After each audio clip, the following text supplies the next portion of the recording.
अब मैं दो बात आदरणीय रामलाल जी के बारे में कहूंगा। ऐसे तो सब श्रद्धेय आचार्य श्री ने उनके संदर्भ में कहा है। मैं यहां दो बातों के लिए आपको हमेशा कहता हूं। एक तो भीतर से पूर्ण शांत रहो और बाहर से क्रियाशील, बाहर से पूर्ण पुरुषार्थ करो अनंत के लिए, भगवान के लिए, देश धर्म संस्कृति के लिए। अब मैं इसमें महर्षि स्वामी दयानंद का उदाहरण देता हूं और श्री अरविंद ने उनके बारे में ये बात कही थी। फिर मैं कहता हूं भाई, हमारे पूर्वज महापुरुषों को तुम नहीं देख पाते तो हम तो तुम्हारे सामने बैठे, हमें देख लो। तो आप लोग सोचते हो समझे आप तो योगी हैं, महर्षि दयानंद तो महर्षि थे। ये आपके बीच में वर्तमान युग के राजर्षि बैठे हैं। माने इतना बड़ा राजनीतिक दायित्व, इतना बड़ा सामाजिक दायित्व और एक प्रचारक की प्रामाणिकता से उसकी निष्ठा को निभाना और उसमें हजारों लोगों के साथ संवाद करना और एक परिणाम तक, किसी भी निर्णय तक, निष्कर्ष तक पहुंचना, और उस सब के बीच में भीतर से शांत बने रहना और बाहर से पूरा पुरुषार्थ करते रहना। दूसरे शब्दों में कहें तो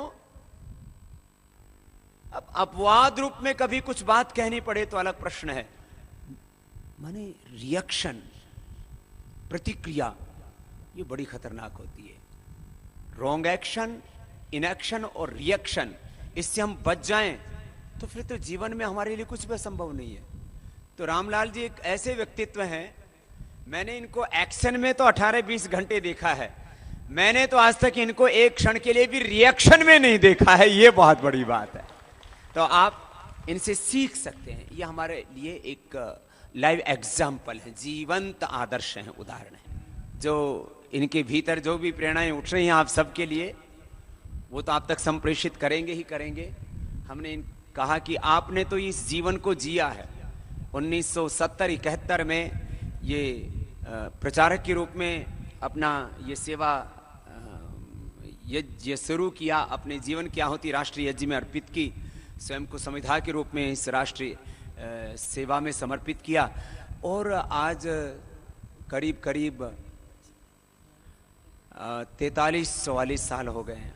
बहुतों की तो उम्र होगी इतनी। तो इतना लंबा अनुभव है उस सेवा के क्षेत्र का, तो वो भी आप सबके बीच में अपने अनुभवों को वो शेयर करेंगे। एक बार पुनः पतंजलि योगपीठ परिवार की ओर से आदरणीय श्री रामलाल जी का सब की ओर से बहुत बहुत अभिनंदन, उनको बहुत बहुत प्रणाम। पूज्य स्वामी जी महाराज, श्रद्धेय आचार्य जी,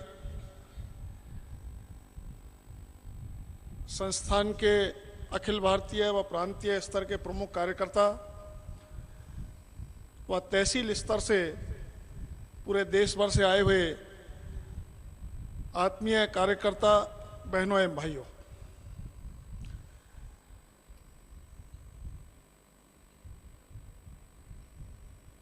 जो बड़े लोग होते हैं उनको सिखाने के कुछ तरीके होते हैं।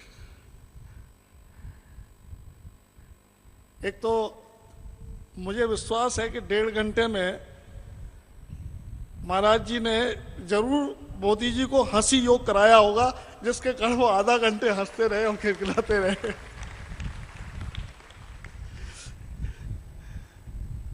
और यहां भी आचार्य जी और महाराज सिंह जब मेरे बारे में बोल रहे थे तो मैं मन में सोच रहा था, लगता है इस संपर्क में कुछ थोड़ी मेरी कुछ कमियां जरूर देखी होंगी। तो महाराज जी ये इंगित कर रहे थे कि ऐसा होना है तुम्हें। मैं ये नहीं मानता कि वो ये कह रहे हैं कि मैं ऐसा हूं। मैं आज उनके उद्बोधन से ये सीख लेने की कोशिश कर रहा हूं कि उनके उद्बोधन ने ये बताया है कि संगठन मंत्री और प्रचारक को ऐसा होना चाहिए कि उसमें रिएक्शन ना हो। निश्चित रूप से मैं भाग्यशाली हूं।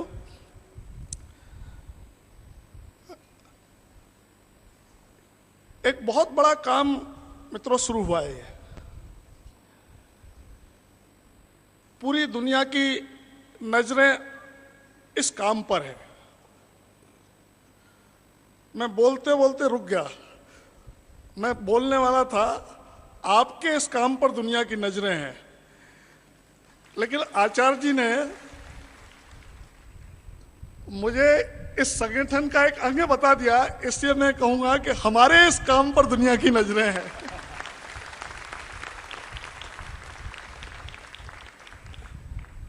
और जब कोई बड़ा काम होता है तो अच्छी नजरें भी होती हैं, टेढ़ी नजरें भी होती है। तो 4 पंक्ति में बोलकर फिर शुरुआत करता हूं। पूज्य श्रद्धेय के श्री चरणों में, जहां पेड़ पर 4 दाने लगे हैं, लेकिन हजारों तरफ से निशाने भी लगे हैं, यूं ही स्वामी जी को पलकों पर रखना यहां पहुंचने में जमाने लगे।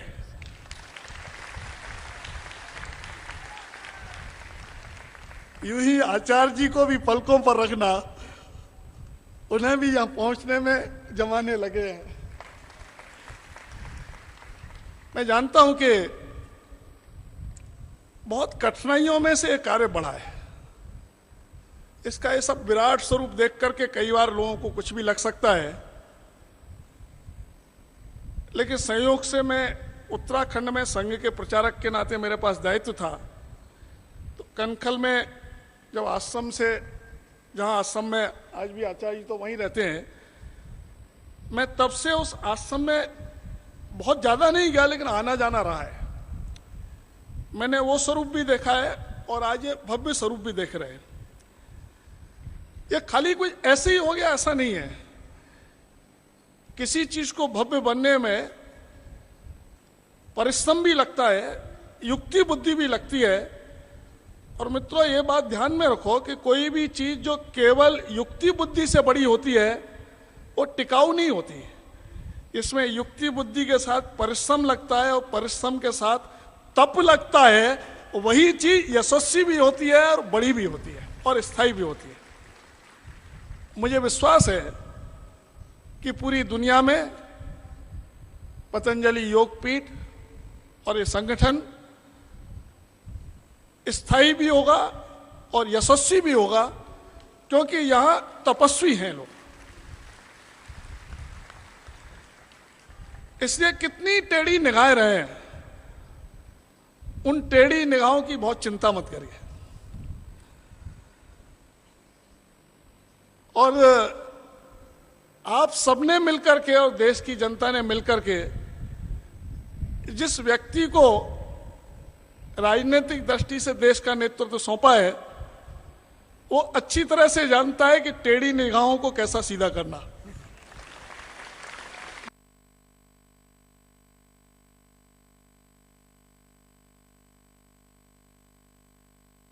मुझे खुद आश्चर्य हुआ। मैं अभी कुछ दिनों पहले माननीय प्रधानमंत्री जी उन सबके साथ बैठे थे, तो अंडमान निकोबार का एक प्रतिनिधिमंडल आया, तो मैंने उल्लेख किया। उन्होंने कहा ये सब जानकारी है हम लोगों को, कितना कर पाएंगे मैं नहीं कह सकता, क्योंकि संधियां हो जाती हैं तो उन संधियों को तोड़ना बहुत मुश्किल होता है। तो मैंने थोड़ा एक उत्तर दक्षिण पूरा पश्चिम, इसका थोड़ा एक खाका आप सबके सामने खींचने की कोशिश की। समुद्री सीमाएं, मैं उसकी चर्चा अभी नहीं कर रहा, लेकिन जो स्थितियां पूरे देश भर की हैं वो कोई बहुत अनुकूल नहीं कही जा सकती। बाह्य सुरक्षा खतरे में, आंतरिक सुरक्षा खतरे में, कब कहां कौन आतंकवाद की घटना कर जाएगा इसका कोई भरोसा नहीं है। अभी पिछले दिनों हमारे नेपाल के प्रतिनिधिगण भी यहाँ आए हुए। जब शपथ ग्रहण समारोह था तो नेपाल के भी प्रधानमंत्री जी आए थे, तो मैंने जानबूझ करके नेपाल के प्रधानमंत्री से समय लिया मिलने का। मैं मिलने के लिए गया। मैंने उनसे कहा कि नेपाल और भारत ये तो सांस्कृतिक दृष्टि से एक स्वाभाविक एक परिवार जैसा ही है, लेकिन सीमा से कब कौन आ जाएगा इधर उधर, इसका कोई भरोसा नहीं है। उनका है, हमको ये सब चिंता है। अब इसको मिलजुल कर कैसे ठीक करना है, विचार करने की जरूरत तो है। तो ये मैंने थोड़ा एक देश की परिस्थिति आप सबके आंखों के सामने खींचने का प्रयास किया। सुरक्षा से संबंधित, गरीबी से संबंधित, शिक्षा के आप आंकड़े देखें, बेरोजगारी के आप आंकड़े देखें, सभी आंकड़े दुनिया के देशों में दिखाई देंगे तो हम नीचे से दूसरे चौथे पांचवें 10वें नंबर पर मिलेंगे। ऊपर से दूसरे चौथे पांचवें 10वें नंबर पर मिले कोई एक आधी फील्ड होगा। हाँ, जिस क्षेत्र में हम ऊपर से शायद 10वें नहीं, शायद पहले नंबर पर आएंगे, वो फील्ड है आध्यात्मिकता, वो फील्ड है संस्कृति, वो फील्ड है हमारी परंपरा है, वो फील्ड है योग। लेकिन मित्रों, जब हम ये सोचते हैं कि जिन बातों में हम दुनिया में नंबर 1 पर हैं, हिंदुस्तान में उन बातों की नंबर 1 पर चिंता हुई है क्या? यानी जिन बातों में हम नंबर 1 हैं, जिन बातों से हम यश कमा सकते हैं सारी दुनिया में, उन्हीं बातों को हिंदुस्तान में पीछे धकेल कर रखा गया।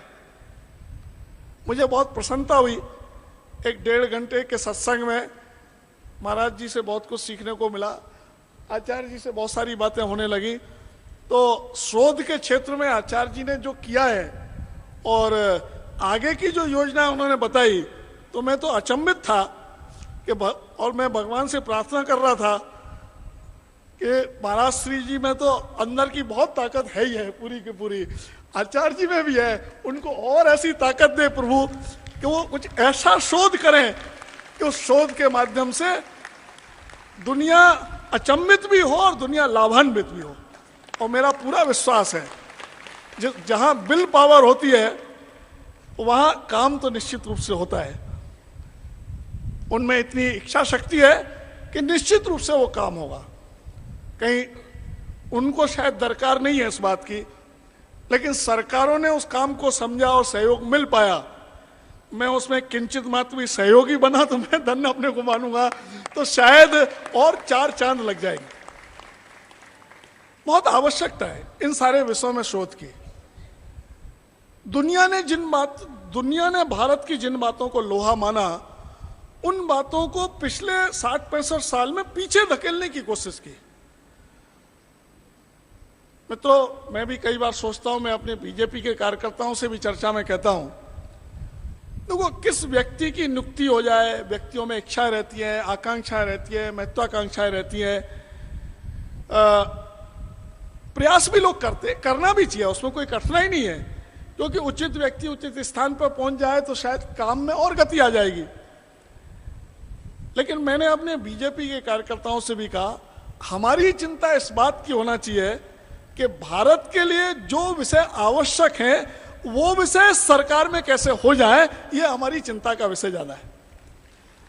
4 व्यक्तियों की नियुक्ति कम हुई ज्यादा हुई वो चल जाएगा, हमने 4 की नियुक्ति कराई तो शायद वो 4 लोग हमारी प्रशंसा करेंगे, लेकिन हमने पूरे समाज के लिए कोई एक काम अपने प्रयास से करवा लिया तो पूरा समाज 2-4 वर्ष नहीं, शायद 100-200 वर्ष तक इस बात की चर्चा करेगा, क्या इस समय में ये काम हुआ। इस दिशा में हम प्रयासरत हैं। मित्रों, बातें तो बहुत सारी हो सकती है। वास्तव में मेरे आज आगमन का उद्देश्य एक अपने लिए था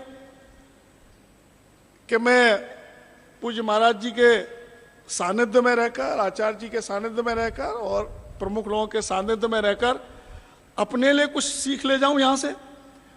दूसरा उद्देश्य आपको भाषण देना नहीं था, मैं अकेला फंस गया हूं, दोनों तरफ से मुझे फंसा दिया, इसलिए मैं आपको भाषण दे रहा हूं। दूसरा मेरा उद्देश्य आप सबका अभिनंदन करना था और आप सबका धन्यवाद करना था।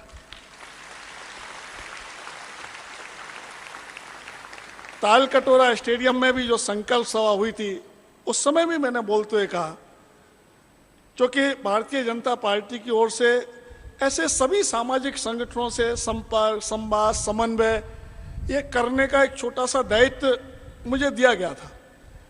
मैंने उसको निभाने की कोशिश की।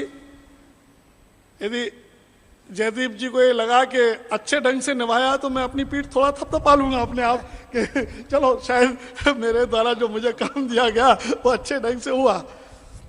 लेकिन मैंने अनुभव किया चुनाव में, ये आपकी मुंह की बात नहीं कर रहा, मुंह की बात नेता लोग कर सकते हैं, संगठन मंत्री तो सीधे ही बात करता है, जो कुछ करता है, जो अनुभव करता है। अनेक स्थानों पर यदि ये कहा जाए, बीजेपी के कार्यकर्ताओं के मन में मोह ममता हो सकती है, लाइकिंग डिसलाइकिंग हो सकती है, ये प्रत्याशी मेरे अनुकूल है, प्रत्याशी मेरे अनुकूल नहीं है।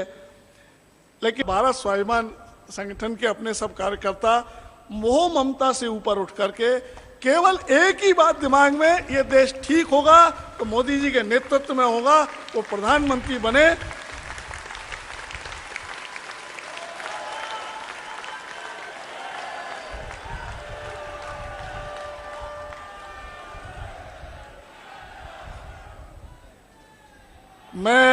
मैं आपके लिए आपसे ही ताली बजवाऊंगा एक शब्द और बोल करके।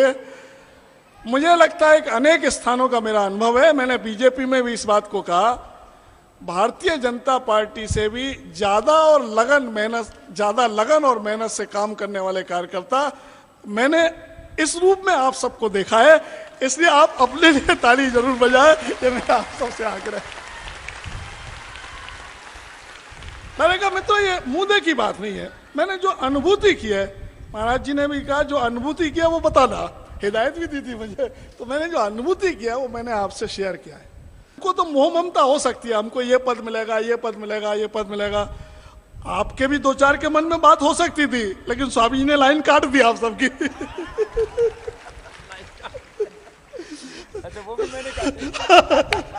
जब शपथ ग्रहण के लिए बात आई तो हम लोगों ने बहुत आग्रह किया, स्वयं मोदी जी ने भी कहा कि रामलाल जी आप संपर्क संवाद समन्वय कर रहे थे, आपकी ड्यूटी है, सब लोग आने चाहिए।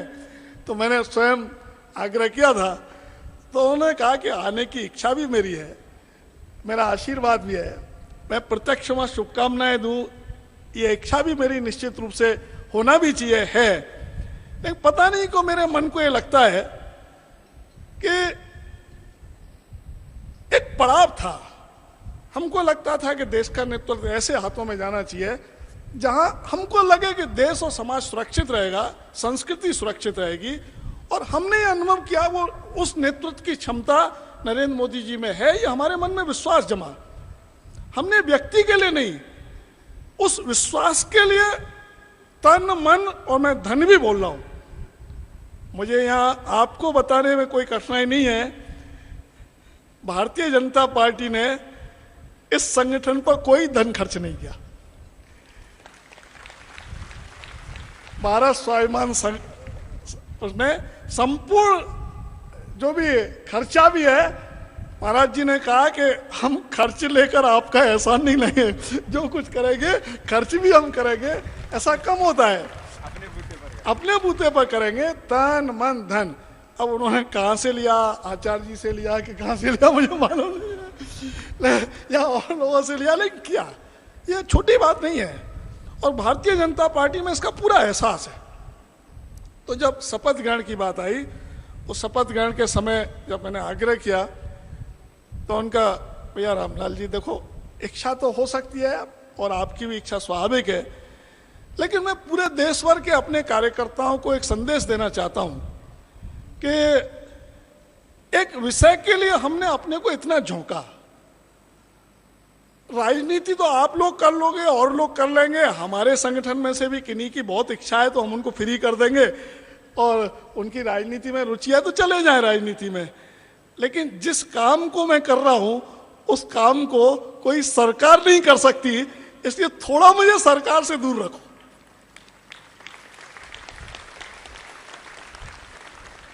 महाराज श्री आज मोदी जी से जो बातचीत हुई उसको थोड़ा उन्होंने शेयर किया। क्या क्या बात हुई, सब बात नहीं बताई थोड़ी थोड़ी बातें बताई। उसमें जो मोदी जी ने भी कहा वो महत्वपूर्ण बात है।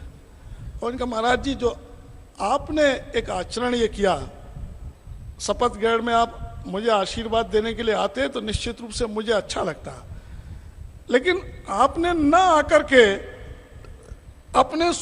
अपने संगठन में भी जो एक मैसेज दिया, पूरे देश भर में सात्विक शक्तियों को जो एक मैसेज दिया, ये कोई सामान्य व्यक्ति नहीं कर सकता, कोई आध्यात्मिक व्यक्ति ही इस बात को कर सकता है कि इतना डूबे और नीचे सारे रतन बिखरे पड़े हों और उसमें से कोई रतन ना उठाए। निश्चित रूप से उनकी जो आध्यात्मिक शक्ति है, इसी ने उनको और संपूर्ण विश्व में भारतीय संस्कृति का एक प्रतीक बना दिया है। यह शब्द शायद छोटा होगा कि वो भारतीय संस्कृति के ग्लोबल एम्बेसडर हैं। मैंने कहा यह शब्द शायद महाराज श्री के लिए छोटा हो सकता है, लेकिन और कोई बड़ा शब्द मुझे भी ढूंढना पड़ेगा, लेकिन ये पूरी दुनिया में एक स्थापित हुआ है, तो निश्चित रूप से उनकी अंदर की जो ताकत है उसी का परिणाम है। आप सब निश्चित रूप से सौभाग्यशाली हैं मित्रों कि ऐसे व्यक्तित्वों के संपर्क में आप हैं। और निश्चित रूप से अपने यहाँ कहावत है, जैसी संगत वैसी रंगत। तो आपको अच्छी संगत मिली, आप भाग्यशाली है। मुझे बीजेपी वाले छुट्टी दे देंगे तो मैं इधर ही आ जाऊंगा।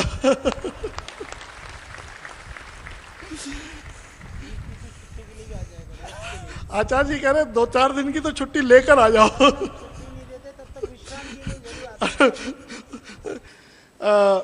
तो निश्चित रूप से आप भाग्यशाली है मित्रों। एक दो छोटे और विषय मुझे लगता है कि कार्यकर्ता इस नाते जो मुझे अनुभव होता है, जो कि आप एक बड़ा काम कर रहे हैं, एक बड़े काम से जुड़े हैं, और पूज्य महाराज श्री जी और आचार्य जी के और बाकी सब प्रमुख लोगों के संपर्क में रहकर निश्चित रूप से आप अच्छे होंगे ही, नहीं भी हैं तो आपको अच्छा बन ही जाना पड़ेगा, हो ही जाएंगे आप।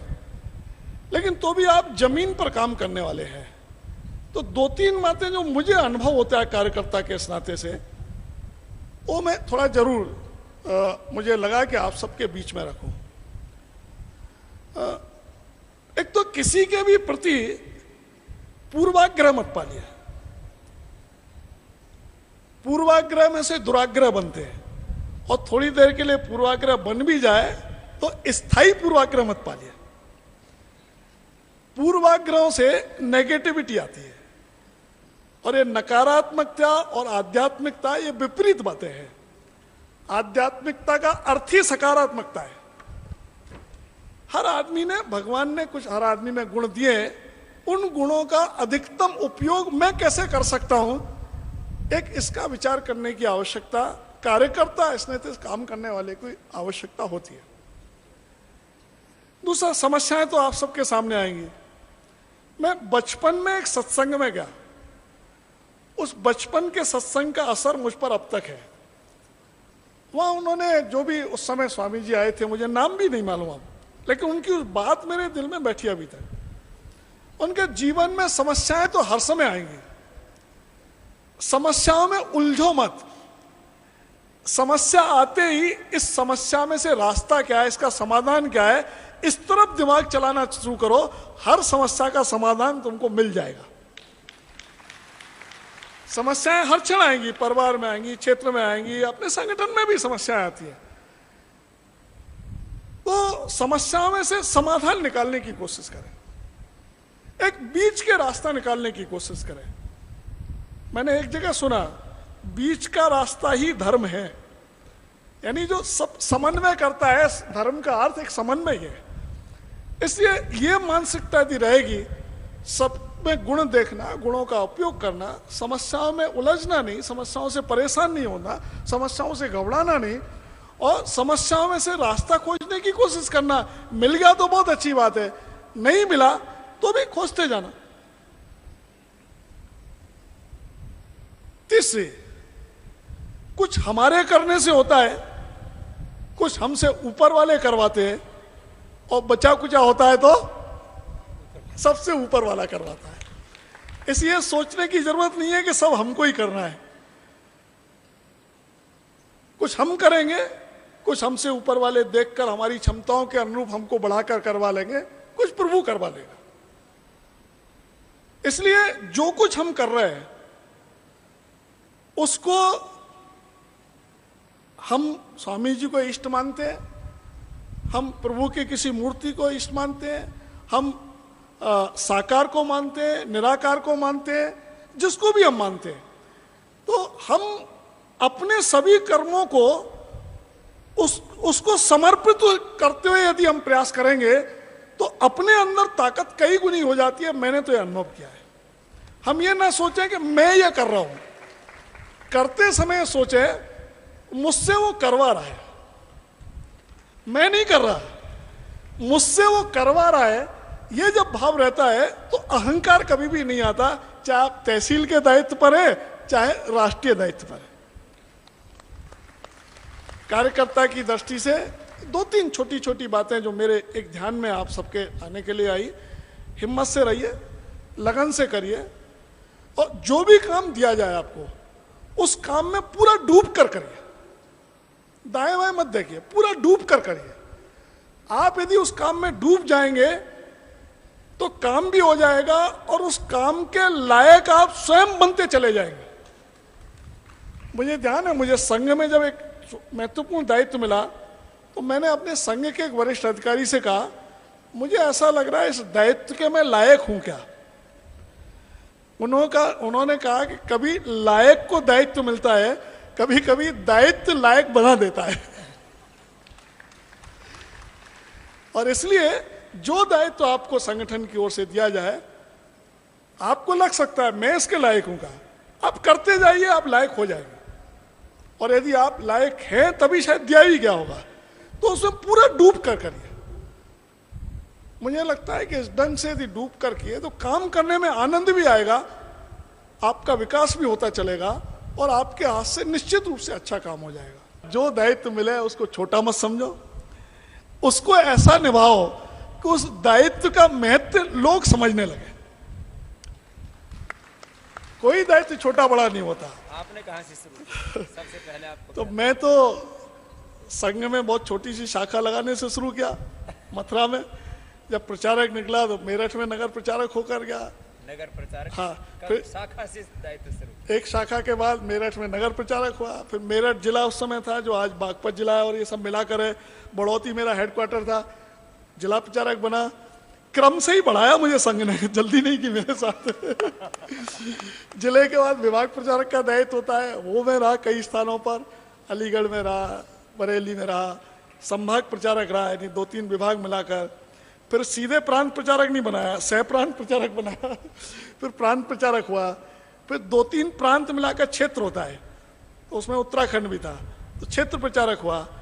क्षेत्र प्रचारक होने के पश्चात मुझे भारतीय जनता पार्टी में 2006 अक्टूबर में भेजा गया और तब से भारतीय जनता पार्टी में 3-4 महीने मुझे टेस्ट किया गया। उत्तर प्रदेश उत्तराखंड का ही काम मुझे सौंपा गया था और 2007 जनवरी में बीजेपी में और कोई दायित्व न निभाते हुए सीधे राष्ट्रीय महामंत्री संगठन का दायित्व दिया गया, जिसको मैं निभाने का प्रयास कर रहा हूँ। जब ये दायित्व दिया गया तो मैंने अपने वरिष्ठ अधिकारियों से कहा था, पहले 1-8 साल मुझे सहयोगी कर दीजिए जिससे मैं सीख लूँ, लेकिन शायद उस समय की जो भी आवश्यकता अनुभव की गई हो, ये दायित्व दिया गया। मैं उसमें एक ही बात फिर रेखांकित करना चाहता हूँ, कोई दायित्व छोटा नहीं होता, कोई बड़ा नहीं होता। हमने दायित्व को निभाया किस ढंग से, इसके आधार पर दायित्व छोटा और बड़ा बनता है। हमने उसको निभाया। कई बार आप देखेंगे प्रांत का दायित्व है, उसकी कोई चर्चा नहीं कर रहा। कई बार आप पर तहसील का दायित्व है, इतने बड़े समागम में तहसील के दायित्व की चर्चा हो रही है कि भाई उस तहसील में ये काम बहुत बढ़िया ढंग से हुआ। तो बताओ, प्रांत के दायित्व वाले की कई बार चर्चा नहीं हो रही है, अखिल भारतीय दायित्व वाले की चर्चा नहीं हुई, तहसील वाले की चर्चा हो रही है, गांव की चर्चा हो रही है। तो हमारा दायित्व कोई छोटा बड़ा नहीं है, हमने कैसे निभाया महत्वपूर्ण है। और मैंने तो संघ में अनुभव किया, जो दायित्व दिया उसको निभाते चले गए, पूरा उस दायित्व में डूब कर काम किया, अपने आप विकास होता चला गया। और कब दायित्व एक के बाद एक बढ़ता चला गया ये मुझे नहीं मालूम पड़ा। और आज राष्ट्रीय स्तर पर एक दायित्व संगठन ने मुझे दिया है, मुझे नहीं मालूम मैं उसको कैसा निर्वाह कर पा रहा हूँ। स्वामी जी ने थोड़ा सर्टिफिकेट तो दिया है, समन्वय का सर्टिफिकेट तो दिया है कि समन्वय तो अच्छा किया है। वो मेरे जो भी अधिकारी हैं वो देख रहे होंगे। मित्रों, आपस में निश्चित रूप से काम करते करते बर्तन खटकते ही हैं। तो एक बात मैंने अनुभव की है, दो लोगों के बीच में कुछ गर्मा गर्म हो रही बात है, तो या तो स्थान छोड़ दो या कोई ध्यान बटा दो दूसरा, वो गर्मी शांत हो जाएगी। आप यहीं करके देख लेना कल परसों में। यदि दो लोगों की गर्मा गर्म बात हो भी रही है तो आप वहां से थोड़ा हट जाओ। अच्छा मैं अभी आता हूँ, 1 मिनट में। मैदान छोड़ दो। नहीं मैदान मत छोड़ो, थोड़ा यानी दृश्य बदल दो, तूफान आ रहा है। थोड़ा दृश्य बदल दो। अब आप देखो ना, कोई गर्म है, आपने पानी का गिलास दे दिया, ठंडा हो जाता है कि नहीं? थोड़ा थोड़ा दृश्य बदल दो। अब ये आध्यात्मिकता ये है सब, ये कोई वो नहीं है। तो थोड़ा दृश्य बदल दिया। अब महाराज जी ने कहा तो एक मैं ये बात जरूर सुनाना चाहूंगा। मेरे पास फोन आते हैं बहुत सारे। अब फोन आते हैं तो निश्चित रूप से कई बार लोग नाराज भी होते हैं, ये काम नहीं हो रहा, वो काम नहीं हो रहा। तो अपनी नाराजगी किसको व्यक्त करे? नाराजगी आदमी उसी को व्यक्त करता है जो सुन लेता है, जो सुनता नहीं है उसको नहीं करता, जो सुनता है उसी को नाराजगी व्यक्त करता है। सुनने के बाद फोन पर आवाज भी आ रही थी, मेरे एक साथी सामने बैठे थे, वो आवाज से समझ गए किसकी आवाज है। तो उन्होंने कहा कि उनका स्वभाव ही है, ये 20 मिनट काय के लिए आपके कान खा रहे थे और क्यों आप इतना सुन रहे थे? और आपने आखिर में ठीक है चलो 10-15 दिन बाद ऐसा करना है, एक दिन चाय पी लेते हैं बैठ करके, बाकी बात बाद में कर लेंगे। आपने चाय पी कर, आपकी गलती नहीं है, गलती और किसी है, सुना आपको राय वो, और आप चाय पीने का न्योता दे रहे हो उसको। मैंने अपने जो साथ बैठे थे उनसे कहा, मैं इनके फोन पर, मुझे मालूम नहीं ना, मुझसे बात करने से पहले उसका बच्चों से झगड़ा हुआ है, कि उसका पत्नी से झगड़ा हुआ है, कि उसका किसी से झगड़ा हुआ है, वो किस परिस्थिति में, किस मूड में, ये मुझे नहीं मालूम ना। थोड़ा अपने को उसकी जगह डालकर रखो ना। वो पता नहीं किस परिस्थिति में मुझसे बात करने के लिए आया। अब मैं उसकी धैर्यपूर्वक नहीं सुनूंगा तो कैसे काम चलेगा? तो क्या है कि जब हम सामने वाले को डील कर रहे हैं तो थोड़ा अपने को उसकी जगह खड़ा करके देखें कि मैं उसकी जगह होता तो मैं क्या करता। तो फिर सामने वाले के बारे में हमारी दृष्टि बदल जाती है। मैं कुछ गड़बड़ करूं तो महाराज जी ऐसे ही करेंगे मेरे साथ, ऐसा मुझे लगता है।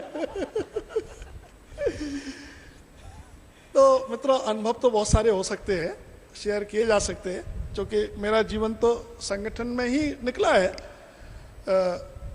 राष्ट्रीय स्वयंसेवक संघ ने छोटे से लेकर बड़े तक बहुत सारे दायित्व दिए, जो भी क्षमता दी देखी उस अनुसार दायित्व दिए, निभाने का प्रयास किया। ये जो दायित्व मिला है उसको भी अपनी ओर से अधिकतम अच्छा कर निभाने का प्रयास कर रहे हैं, और कुल मिलाकर के सभी के लगने से ही सफलता मिली है।